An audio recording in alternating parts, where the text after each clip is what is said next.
Assalamualaikum and hello to everyone. In this video, we will look at an example, for chapter 3 involving the steady flow energy equation.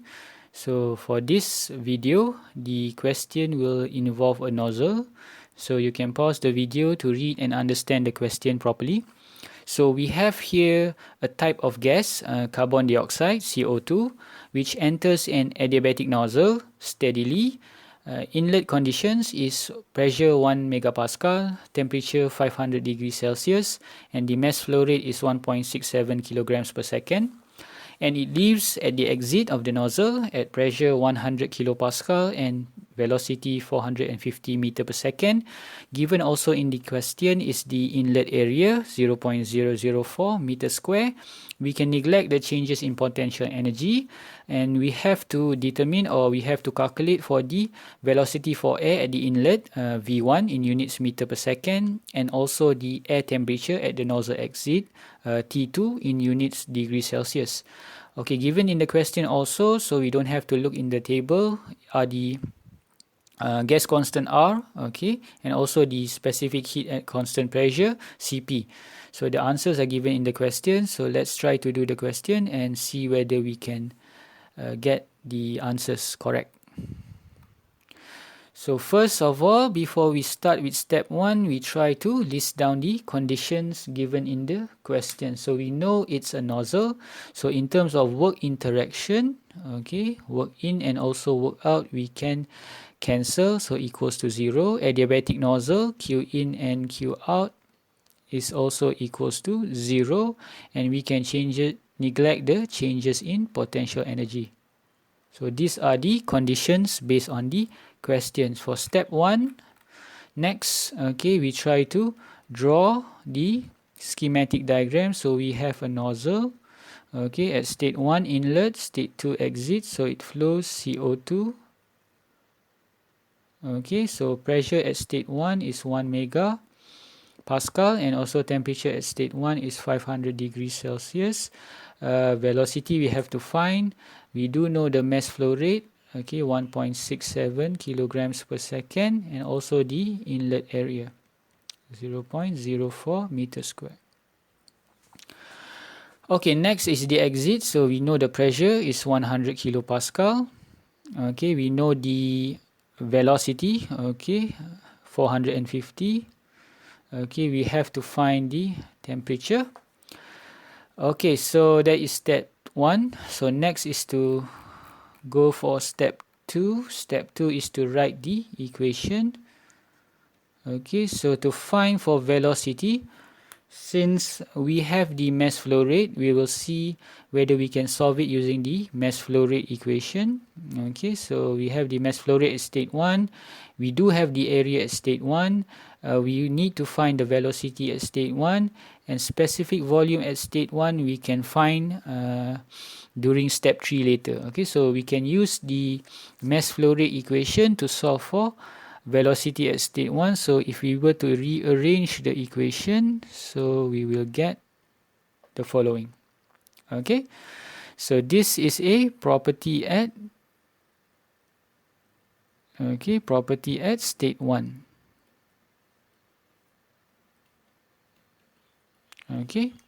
Next is to find the temperature at state 2.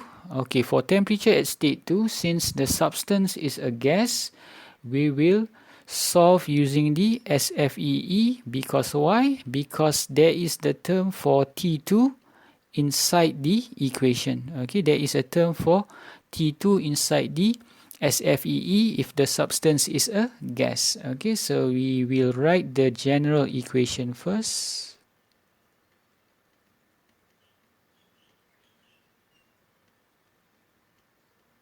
On the inlet side.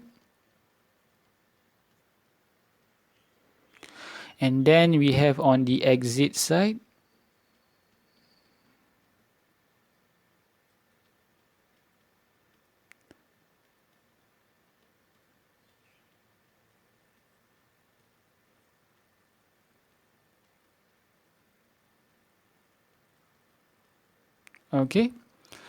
Then we can cancel based on the conditions. So adiabatic nozzle, so Q in and Q out are cancelled. No work interaction, work in and work out are cancelled. Neglecting potential energy, so Gz can be cancelled.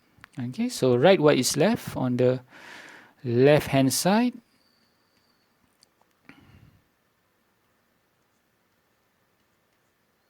Okay, on the right hand side.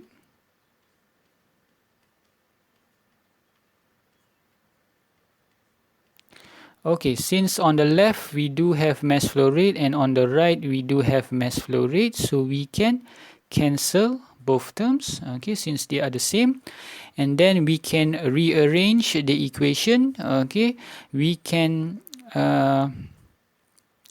combine, or we can put together H with H and also V with V, okay. So let's put H on the left hand side, okay, and then V on the right hand side, okay. Alright, so these are the rearranged equations. So next, okay, since it's a gas, okay, since the substance is CO2, a gas, so we can replace H with CPT. Okay, so on the left hand side just now, we have H1 minus H2, so that will give us Cp T1 minus T2. Okay, and on the right hand side, we have the change in velocity, kinetic energy. Okay, so we have the term T2 here, so we can solve for T2. Okay, so that is step 2. Now for step 3, to find the properties. Okay, so for state 1, we write what we know. So the pressure is 1 megapascal or 1000 kilopascal. The temperature is 500 degrees Celsius. So this is when we convert it into units Kelvin. So plus 273. Alright. And remember, we have to find the specific volume. So using the equation PVRT, so we can rearrange and we can solve for specific volume. So 0. If I'm not mistaken, 1889. Temperature is 773. Pressure is 1000 in units kilopascal. Okay, so the specific volume, okay, we should get 0.146. Okay, depending on how many decimal points you take, but maybe but remember, at least should be 3 decimal points. Okay, so next is at state 2.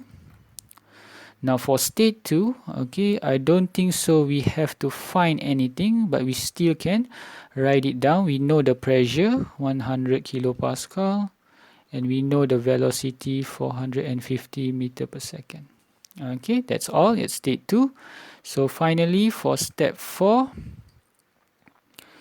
okay, so for step 4 here, to solve for the question, okay, so for inlet velocity, we rearrange the equation just now. Okay, so 1.67 mass flow rate, specific volume 0.146, okay, if I'm not mistaken. Inlet area is 0.004. Okay, so this will give us the answer. Again, depending on your decimal points, so you might get slightly different, okay, but shouldn't be far from this. Okay, and finally the temperature at state 2, okay, from the equation which we have rearranged just now. So Cp T1 minus T2 on the left hand side equals to V2 kuasa 2 V1 kuasa 2, okay, divide by 2000. Okay, so Cp, if I'm not mistaken, okay, is 0.846. Temperature for state 1 is 773 in units Kelvin. Temperature at state 2, okay, 450 square minus 60.96 square over 2000. So solving this, okay, solving this will give us the temperature at state 2 in units Kelvin. Okay, so in units Kelvin is 655.5 Kelvin. But the question asks us to find in units Celsius, so we have to minus with 273. So this will give us 382.5 degrees Celsius. Okay, so these are the answers for this question. So I will try to see you again in another video. So thank you for your attention and have a good day.